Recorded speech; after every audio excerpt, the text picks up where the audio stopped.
मेरे क्लास 9 के प्यारे प्यारे स्टूडेंट्स। सो हम अपनी जर्नी में अब काफ़ी आगे बढ़ चुके हैं और हम लोग आ चुके हैं चैप्टर नंबर 4 पे, एक्सप्लोरिंग एल्जेब्रिक आइडेंटिटीज़।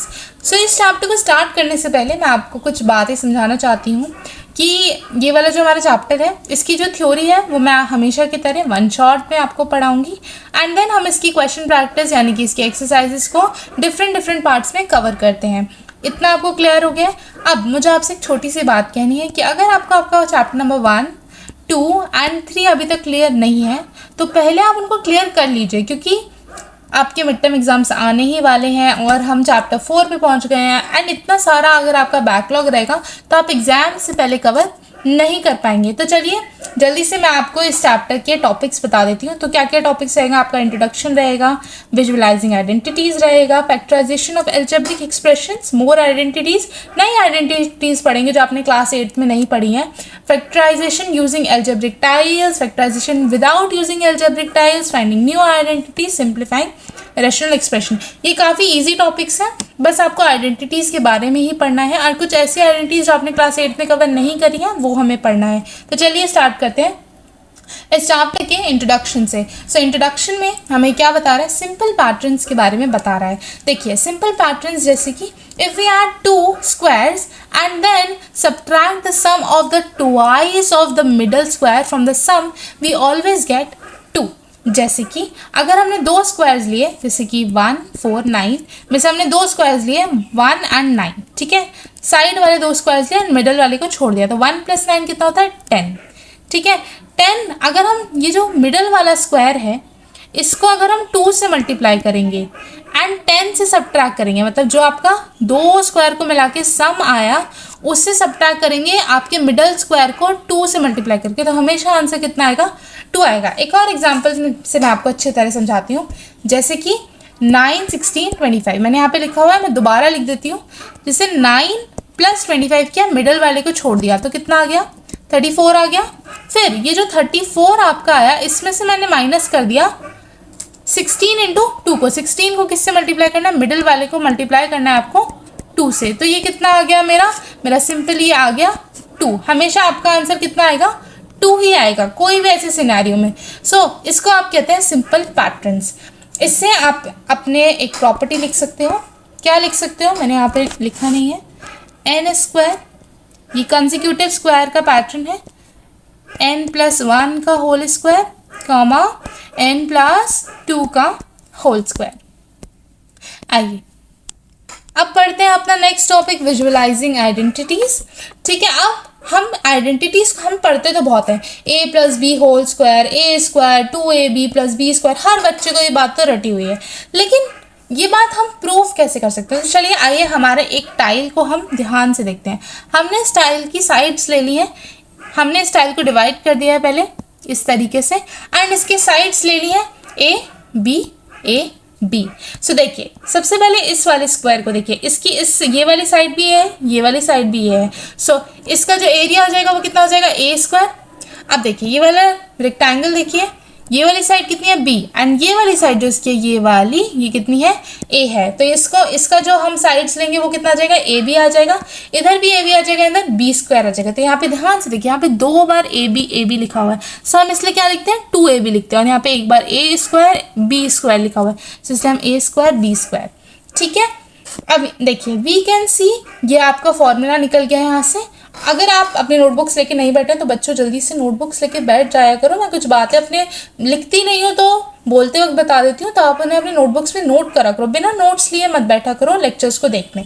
ठीक है, चलो यहाँ पर देखो आपकी ये आइडेंटिटी यहाँ से बन गई है। अब देखो व्हाट इफ ये आइडेंटिटी नेगेटिव में, हम ए और बी को व्हाट इफ नेगेटिव में ले लें।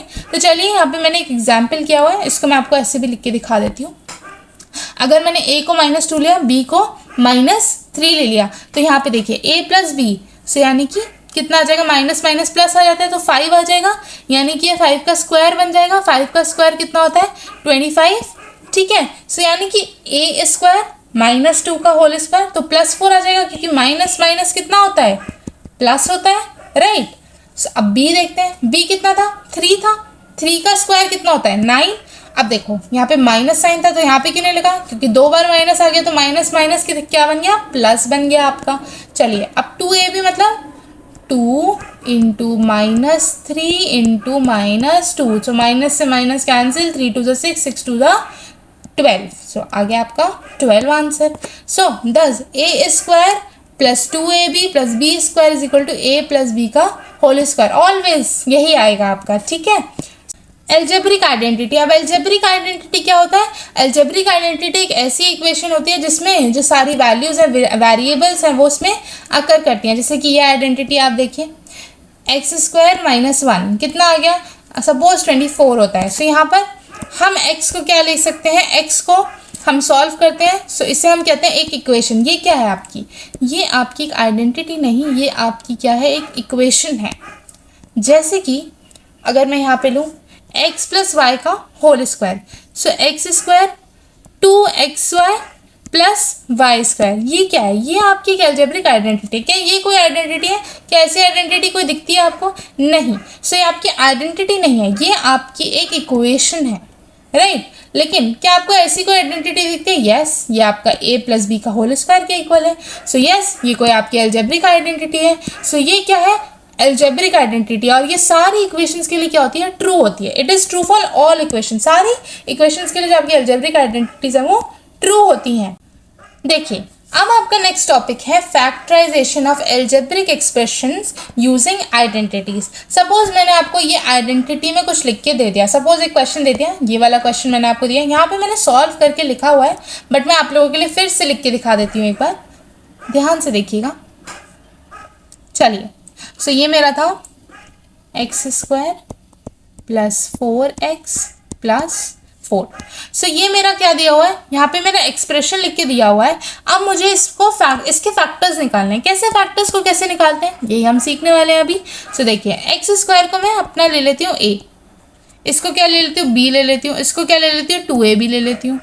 यानी कि अगर a की वैल्यू एक्स स्क्वायर है तो a स्क्वायर की वैल्यू कितनी होगी, एक्स स्क्वायर हो जाएगी। b की वैल्यू कितनी हो जाएगी आपकी, b की वैल्यू b, ये b स्क्वायर की फॉर्म में, राइट। ये किसकी फॉर्म है, b स्क्वायर की फॉर्म में। सो यानी कि सिर्फ b की, ओ सॉरी यहाँ पे मैंने लिखा है नहीं, a की वैल्यू कितनी हो जाएगी, x ही हो जाएगी। b स्क्वायर की वैल्यू 4 है, राइट, तो सिर्फ b की वैल्यू कितनी हो जाएगी, 2 हो जाएगी, है ना। इस तरीके से अगर मुझे इसके फैक्टर्स निकालने हो तो इसके फैक्टर्स कितने निकल जाएंगे, a की वैल्यू आपकी x आ गई, b की वैल्यू आपकी 2 आ गई। सो यानी कि अगर मुझे, ये मेरी आइडेंटिटी थी, ये किसकी फॉर्म में लिखी हुई है, ये a प्लस बी के होल स्क्वायर की फॉर्म में लिखी हुई है। सो वही मैं अपने फैक्टर्स में लिख सकती हूँ कि x प्लस 2 का whole square, right. I hope आपको ये फैक्टर निकालना समझ में आया हो। मैं अगर आपको समझ में नहीं आया तो एक बार यहाँ से भी बता देती हूँ। एक्स स्क्वायर की वैल्यू एक्स स्क्वायर है, यानी कि a की वैल्यू कितनी आ गई, x आ गई। 4 किसके इक्वल होता है, 2 के स्क्वायर के इक्वल होता है, यानी कि b की वैल्यू 2 आ गई। 2 into a into b, 2ab की वैल्यू आ गई। यानी कि अगर मुझे सिर्फ फैक्टर निकालना हो तो आइडेंटिटी किसकी जैसी दिख रही है, a square plus B square plus 2ab जैसी दिख रही है, राइट। सो इसका जो आंसर होता है वो होता है a प्लस बी का होल स्क्वायर। यानी कि a की वैल्यू कितनी है, x, b की वैल्यू है 2। सो हमने इसको a प्लस बी के होल स्क्वायर की फॉर्म में लिख दिया है। आइए चलिए विजुअलाइज करते हैं इसे, एक बार जल्दी से विजुअलाइज कर लेते हैं। इसको ले लेते हैं a माइनस बी, इसको ले लेते हैं a माइनस बी, इसको ले लेते हैं b, और इस पूरे को ले लेते हैं a, इस पूरे को ले लेते हैं a, इतने पोर्शन को ले लेते हैं b। सो ये कितना आ गया, a b, ये पूरा a था और ये b था, क्योंकि ठीक है, a minus B, a minus B, a minus B का स्क्वायर, फिर ये पूरा a, एंड ये क्या है, ये इतना सा b है, और ये भी क्या है आपका a माइनस बी है, तो b into a minus B. चलिए विजुअलाइज हो गया, आपको समझ में आ गया कि मैं टाइल्स से कैसे देख रही हूँ, राइट। टाइल्स से देखना बहुत ईजी है। मैंने इस पूरी लाइन को a ले रखा है, यानी कि ये जो मेरा पूरा बॉक्स है ना, इसकी जो साइड्स हैं वो a है, ठीक है। अब ये इतना जो पोर्शन है, ये जो बॉक्स का जो पोर्शन है, ये वाली इसकी साइड है a माइनस बी, तो a माइनस बी का एरिया निकालना तो a माइनस बी का स्क्वायर। फिर ये कितनी है, ये साइड है a माइनस बी, ऊपर से आपने देख लिया, एंड ये साइड थी b, so b into a minus B. आपको विजुअलाइज हो पा रहा है ये चीज़ आपकी टाइल्स पे। आइए और आइडेंटिटीज़ को हम देखते हैं। तो चलिए, अब ये आपकी नई आइडेंटिटी है a plus b plus c का होल स्क्वायर। सो इसको हम कैसे लिखते हैं, a square plus 2ab b square 2bc c square 2ac। इसका एग्जाम्पल मैंने यहाँ पे करके आपको दिखा रखा है, लेकिन एग्जाम्पल से मैं आपको फिर से लिख के बताऊंगी क्योंकि आपको ऐसे समझ में नहीं आएगा कि मैंने यहाँ पे क्या लिखा है। सो देखिए, ध्यान से देखिए, 119 लिखा हुआ है यहाँ पे मेरे एग्जाम्पल में। सो 119 को मैं और कैसे लिख सकती हूँ, मैं ऐसे लिख सकती हूँ 100, कैलकुलेशन ईजी करनी है बेसिकली, +9 +10 +9, राइट। अब इसका आपने स्क्वायर कर दिया। अब यहाँ पर मैंने बस यही लिखा है, ठीक है। सो मैंने क्या किया है, यहाँ पे 100 स्क्वायर को बाहर ले लिया, फिर ये जो इसका होल स्क्वायर बन गया था तो ये आइडेंटिटी के फॉर्म में आ गई, राइट। सो इसमें ये जो 100 स्क्वायर है ये आपका a हो गया, ये तुम्हारा b हो गया, ये तुम्हारा c हो गया, और इसका होल स्क्वायर की फॉर्म में लिखा हुआ है। सो यानी कि यही आइडेंटिटी को मैं कॉपी पेस्ट करके लिख सकती हूँ। सो ये रहा आपका a square 2ab b square 2bc c square cac, ठीक है। अब देखिए, इसको सॉल्व कर दिया एंड आपका आंसर आ गया। बहुत इजी है, इसमें कैलकुलेशन आपको बड़ी दिख रही है, लेकिन हमने क्योंकि इसको इस फॉर्म में लिख दिया है ना, इससे आपकी कैलकुलेशन 10 टाइम्स ईजी हो गई है ऑनेस्टली। आइए चलिए, फैक्टराइजेशन यूजिंग एल्जेब्रिक टाइल्स, इस टॉपिक को जल्दी से देखते हैं। अब ना, अगर हम इन टाइल्स को ध्यान से देखें तो इसकी ये पूरी साइड आपने कितनी ले रखी है, x+3, एंड ये कितना है, x+4। सो अगर आपने इसको सिर्फ x ले लिया, सो ये x स्क्वायर आ गया, ये आपका x है, फिर ये आपका x, फिर ये आपका 1 1 1 1 1, राइट। सो ये आपका एक रेक्टेंगुलर फिगर है जिसको हम यहाँ पे विजुअलाइज करने की कोशिश कर रहे हैं। सो अगर मेरी एक साइड x+3 है, दूसरी साइड x+4 है, सो मुझे अगर इससे एक्सप्रेशन निकालना हो, ठीक है, फैक्टराइजेशन यूजिंग एल्जेब्रिक टाइल्स। सो अगर मुझे इससे एक्सप्रेशन निकालना हो, सो साइड्स ऑफ अ रेक्टेंगल कितनी है, x+3 एंड x+4। तो दो साइड दे रखी है, a दे रखा है मुझे, b दे रखा है। सो आपका रेक्टेंगल का जो एरिया होता है, इसका फॉर्मूला क्या होता है, a into b, length into breadth. So ये रहा आपका लेंथ, ये रहा आपका ब्रेथ, इसको मल्टीप्लाई कर दो एक दूसरे से। मल्टीप्लाई कैसे करेंगे, ऐसे ही कर देंगे क्या मल्टीप्लाई, डिस्ट्रीब्यूटिव प्रॉपर्टी आती है आप लोगों को, क्लास 8 में आपने सीखी होगी डिस्ट्रीब्यूटिव प्रॉपर्टी। क्लास 8 में एक चैप्टर होता है एल्जेब्रिक एक्सप्रेशन, उसमें आपको डिस्ट्रीब्यूटिव प्रॉपर्टी सिखाते हैं। क्या आप लोगों ने सीखी है, नहीं सीखी है तो जल्दी मैं क्लास 8 का चैप्टर नंबर 6 लेकर आऊँगी, उसमें आपकी इस डिस्ट्रीब्यूटिव प्रॉपर्टी के बारे में 9th में आकर नहीं पता है तो वहाँ से पढ़ लेना, इट्स ओके। तो चलिए इसको सॉल्व करके मैं आपको दिखाती हूँ। सो ये पूरी इक्वेशन से x को मल्टीप्लाई कर दूंगी, फिर इस पूरी इक्वेशन से 3 को मल्टीप्लाई कर दूंगी। सो इससे मेरा ये आंसर आ गया, एंड आप लोग इसको खुद से निकाल के देखेंगे क्योंकि 8th क्लास में आपको पढ़ा चुकी हूँ, इसका ये आंसर आ जाएगा। सो हमने फैक्टराइज कर लिया आपकी टाइल्स को यूज़ करके, दोनों साइड को यूज़ करके। आइए अगला एग्जाम्पल देखते हैं। For example x+2 and x+3 figure it out product using algebraic tiles. अब इसका प्रोडक्ट एल्जेब्रिक टाइल्स को यूज़ करके निकालना है। सो इसका प्रोडक्ट आप खुद से निकालिए बच्चों, ठीक है। अगर आप इसको कमेंट में करके बताएंगे तो फिर मैं आपके कमेंट को पिन कर दूंगी फटाफट। आइए चलिए, एल्जेब्रिक टाइल्स को यूज़ करके हमें ये एक्सप्रेशन को निकालना होगा।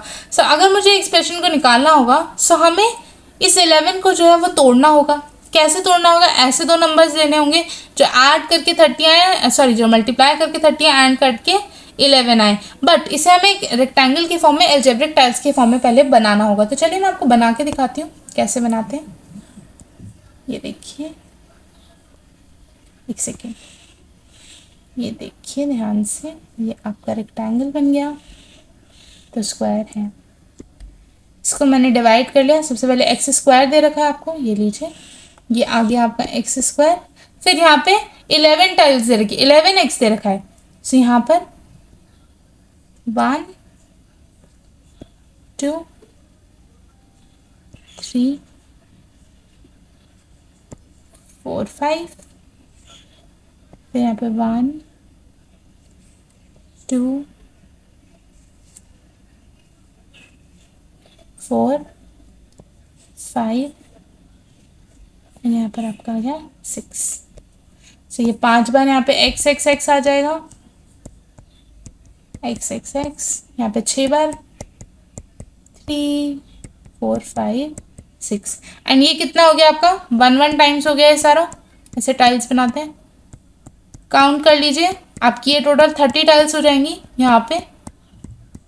ये टोटल आपकी कितनी है 30 टाइल्स है, काउंट कर लीजिए 1 2 3 4 5 6 7 8 इस तरीके से ये आपकी 30 टाइल्स है। 30 में से आपकी ये कितना बन रहा है, ये वाली साइड बन रही है आपकी x, ये वाली साइड आपकी बन रही है x, और ये कितनी है, ये x कितने हैं 5, तो x प्लस 5, ये x कितने हैं 6, तो x प्लस 6, ये आपका एक फैक्टर बन गया, ये आपका एक फैक्टर बन गया। तो फैक्टर्स कितने आ गए x plus 5 into x plus 6 tiles से आपके इतने फैक्टर्स आ गए। बहुत ही ईजी क्वेश्चन था, टाइल्स से तो बहुत आसान है करना। बिना टाइल्स के करना हो तो, अगर मुझे बिना टाइल्स के फैक्टराइजेशन करना हो तो factorisation without using algebraic tiles, तो सिंपल है, आपको स्प्लिट करना है। ये जो बीच वाला जो नंबर मिलता है ना, इस एक्सप्रेशन को ध्यान से देखिए, ठीक है, इस एक्सप्रेशन को देखिए, ये जो आपको बीच वाला ये जो मिडिल वाला नंबर है ना, इसको आपको ऐसे ब्रेक करना है। इसको आपको क्या करना है, इसका ब्रेक कर देना है, इसका सब कुछ ब्रेक कर दीजिए, ठीक है। इसको ऐसे ब्रेक करना है कि क्या हो जाए कि इसको जब हम मल्टीप्लाई करें उन दोनों नंबर्स को तो आंसर 12 आए, एंड जब हम उन दोनों नंबर्स को जो है ऐड करें तो आंसर 7 आ जाए। ऐसा कौन सा नंबर है, ये नंबर्स हैं 3 एंड 4। इसको एक बार स्प्लिट करके मैं आपको यहाँ पे दिखाती हूँ। साइड में मैंने यहाँ पे सीधा आंसर लिख दिया क्योंकि इधर स्लाइड पे तो +12। मैंने आपको क्या बोला था, ये मिडल टर्म को मुझे तोड़ देना है, इसको मुझे ब्रेक करना है, तो ब्रेक करते हैं। मिडिल टर्म को मैंने ब्रेक कर दिया 3x प्लस 4x में। अब 3x एंड 4x को मल्टीप्लाई करूंगी तो भी 12 आएगा, प्लस करूंगी तो 7 आएगा। अब इन दोनों का कॉमन फैक्टर मुझे निकालना है, x² एंड 3x का क्या कॉमन फैक्टर आ जाएगा, ये मेरा आ जाएगा x plus 3 x into x² x into 3x plus इधर भी कितना आ जाना चाहिए, x प्लस 3 आ जाना चाहिए, यही सेम कॉमन फैक्टर आ जाना चाहिए, इसलिए मैंने इसे पहले लिख दिया है। अब 4x यहाँ पे आना चाहिए, तो x को किससे मल्टीप्लाई करूँगी 4x आ जाए तो 4 से, एंड 4 को किससे मल्टीप्लाई करूँगी 12 आ जाए तो 3 से, तो सही आ गया ये मेरा। सो यानी कि पहला फैक्टर मेरा बन गया x प्लस 3 एंड दूसरा फैक्टर मेरा बन गया x प्लस 4। यहाँ से देखिए x प्लस 4। समझ गए आप लोग कि कॉमन फैक्टर्स आपको बिना अलजेब्रिक टाइल्स के इस मेथड से निकालना है। अब देखिए यहाँ पे मैंने अच्छा सिखाया भी है, स्प्लिट द मिडल टर्म, ठीक है। 2 पॉसिबिलिटीज़ हैं, आपका a प्लस बी 7 आना चाहिए एंड a इंटू बी 12 आना चाहिए। सो हमने इस तरीके से इसको स्प्लिट कर दिया। इसको आप रीड कर लीजिए और अपनी कॉपी में नोट डाउन कर लीजिए। यहाँ से इसको मैं आपके लिए हटा देती हूँ ताकि जब भी मैं आपके नोट शेयर करूँ तो आपके लिए थोड़े क्लियर रहे। चलिए नेक्स्ट टॉपिक देखते हैं, finding new identities. New identities find out करने का यहाँ पर आपको इस चैप्टर में मैंने कहा है कि क्लास 8 वाली सेम आइडेंटिटीज नहीं चलने वाली हैं कि भैया a प्लस बी का होल स्क्वायर, फिर आप पढ़ते थे a माइनस बी का होल स्क्वायर, राइट, फिर a square minus B square. नहीं, ये पहले वाली की इतनी आसान आइडेंटिटीज नहीं। अब आया a प्लस बी का whole cube. So a plus B का होल क्यूब को मैं और कैसे लिख सकती हूँ, a plus B into A plus B का होल स्क्वायर, फिर मैं a प्लस बी को कॉपी कर देती हूँ। a प्लस बी का होल स्क्वायर कितना था, a square plus B square into 2ab। So ये a इंटू ए कितने हो गए, a cube, b into B कितने हो गए, b क्यूब, फिर 2ab को इससे मल्टीप्लाई कर दूंगी तो 3a स्क्वायर b, 3ab का स्क्वायर। ये आपको मल्टीप्लाई करना आता है डिस्ट्रीब्यूटिव प्रॉपर्टी से, ऐसा मैं होप कर रही हूँ। अगर आपको नहीं आता है तो मैं आपको एक और बार साइड में करके दिखा देती हूँ, ठीक है। तो मेरा क्या मैंने लिया था, a plus B into A square plus B square plus 2ab लिया है ना बच्चों। सो अब मुझे क्या करना होगा, पहले इस पूरी इक्वेशन को a से मल्टीप्लाई करना पड़ेगा, फिर इस पूरी इक्वेशन को b से मल्टीप्लाई करना होगा। ये प्रोसेस बहुत ही ज़्यादा लॉन्ग लगता है मुझे। देखिए a को इससे मल्टीप्लाई करूँगी a क्यूब आ गया, प्लस b को इससे मल्टीप्लाई करूँगी तो ab स्क्वायर आ गया, प्लस 2ab को इससे मल्टीप्लाई करूँगी तो 2a स्क्वायर b आ गया, है ना। प्लस अब इस पूरी इक्वेशन को प्लस करेंगे किससे, b से, तो b को इससे करूँगी तो ba स्क्वायर आ जाएगा, ठीक है। इससे करूँगी तो b क्यूब आ जाएगा प्लस 2ab का स्क्वायर, ठीक है। अब मुझे इसमें से देखना है कि सेम कौन दिख रहा है। तो देखिए a क्यूब और b क्यूब तो एकदम अलग ही दिख रहा है, तो इनको एकदम अलग से लिख दो। प्लस अब ये देखो ए बी स्क्वायर, तो बी स्क्वायर और किस में है, इस वाली स्टेटमेंट में भी बी स्क्वायर है, इसमें भी बी स्क्वायर है, तो कितना हो गया टोटल 3। ए तो एक ही है और बी कितने हैं, 2 है, तो 3ab स्क्वायर। चलिए प्लस अब ये वाला स्टेटमेंट देखिए ए स्क्वायर, इसमें भी ए स्क्वायर, तो ये 2 बार ए स्क्वायर भी है, ये एक ही बार ए स्क्वायर भी है, तो कितना हो जाएगा 3ab ए स्क्वायर बी। चलिए बहुत इजी हो गया आप लोगों के लिए अब तो ये, राइट। अब आपको ये समझ में आ गया होगा कैसे आए, अब मैं बार बार नहीं समझाऊंगी, ठीक है। अब देखिए ए माइनस बी का होल क्यूब इतना होता है, a cube minus 3a cube b plus 3ab square minus b cube. फिर आप इनको इस तरीके से कैलकुलेट करके हमेशा निकाल सकते हैं डिस्ट्रीब्यूटिव प्रॉपर्टी से, आपके लिए कोई भी बड़ी बात नहीं है। आप तो आप 9th क्लास में आ गए हैं, बहुत ही ईजी हो गया ये आप लोगों के लिए, ठीक है। आइए a cube minus b cube, आपका ये a minus b into A square a b b square, ये बहुत ईजी है, इसको मैंने फिर से इसी तरीके से मल्टीप्लाई करके लाया है। चलिए ये तीनों आइडेंटिटीज न्यू आइडेंटिटीज है, नोट कर लीजिए प्लीज बच्चों इन आइडेंटिटीज को, तभी मैं आगे बढ़ती हूँ।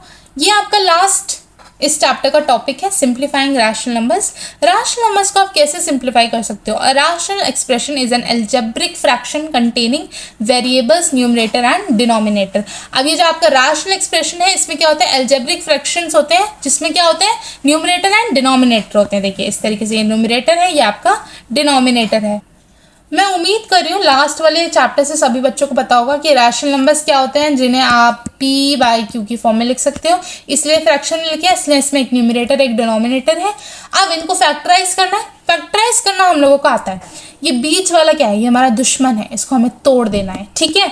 तो फैक्टराइज करने के लिए हमने इसे सिंपल तोड़ दिया, इसके फैक्टर्स निकाल दिए और क्या निकाल लिया, एक कॉमन फैक्टर निकाल लिया बच्चों, और उसको हमने कैंसिल आउट कर दिया है। एंड हमारा आंसर क्या आ गया, x minus 3 by x minus 1। इसको सिंप्लीफाई आप चाहते हैं मैं आपको करके दिखाऊं, चलो ठीक है, मैं ऐसा अज्यूम कर रही हूँ कि आप लोग चाहते हैं कि मैं आपको करके दिखाऊं, तो मैं आपको एक और स्टेप इसका करके दिखा देती हूँ। एक्स स्क्वायर 5 को कैसे तोड़ेंगे, minus 2x minus 3x, 3 into 2 भी कितना होता है 6 होता है, तो हमने सही तोड़ दिया एकदम, बाय ये देखिए 3x को कैसे तोड़े, 2 आ जाए, सो x square minus 1x minus 2x, 1 into 2 कितना होता है 2 ही होता है।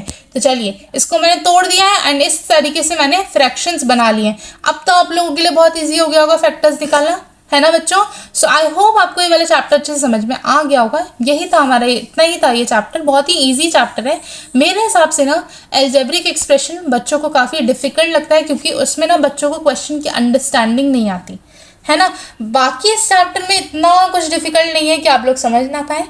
मैं इसका एक बार समरी दे देती हूँ, एक रिकैप दे देती हूँ इस चैप्टर का। सबसे पहले हमने इंट्रोडक्शन लिया, फिर हमने आइडेंटिटीज़ पढ़ी, a प्लस बी का whole square, a minus B का होल स्क्वायर, और हमने उन्हें क्या किया, विजुअलाइज किया।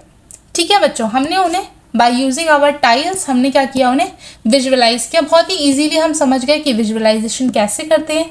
फिर हमने कुछ नई आइडेंटिटी सीखी एंड कैसे a प्लस बी का होल क्यूब, और हमने नई आइडेंटिटीज़ को भी कैसे निकाला, फैक्टराइज करके निकाला। बहुत ही ईजी था, है ना। एकदम बच्चों को ऐसे आ जाता है फैक्टराइजेशन करना कि वो जैसे आप अपनी क्लासेस में आगे बढ़ते हैं ना तो फैक्टराइजेशन बहुत ही इंपॉर्टेंट हो जाता है। इसीलिए चैप्टर्स जो होते हैं वो वेरी VVIP चैप्टर्स होते हैं आपके एग्जाम पॉइंट ऑफ व्यू से भी, ठीक है। सो अगर आपको ये चैप्टर में थोड़ा सा भी डाउट है ना तो इस वीडियो को दोबारा देखो, ठीक है। मैं रिकमेंड करूँगी कि इस वीडियो को अगर आप दोबारा नहीं देखेंगे तो आप चैप्टर में बहुत कंफ्यूज हो जाएंगे।